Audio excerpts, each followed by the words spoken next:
अच्छा, अगरि तव्हांजी पढ़ाई जे हवाले सां ॻाल्हि कयूं त तव्हांजी बिज़नेस वारी या एडमिनिस्ट्रेशन वारी पढ़ाई जेका आहे उहा कीअं तव्हांजे पॉलिटिक्स में कमु अचे थी, इहो ॿुधायो। बिल्कुलु नथी अचे, बिल्कुलु नथी अचे।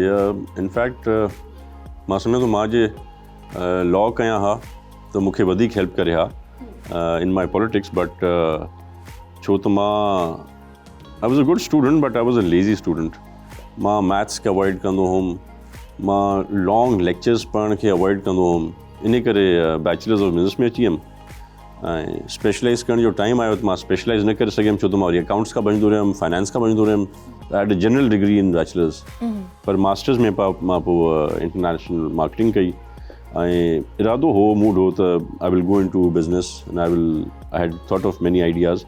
पर छो त अचानक सियासत में जीअं अची वियासीं, सियासत में अची वियासीं त ज़िम्मेदारी में अची वियासीं, ऐं उन खां पोइ जेको आहे so there was no turning back and there is no turning back. इन करे I made sure that Shamir goes for his law.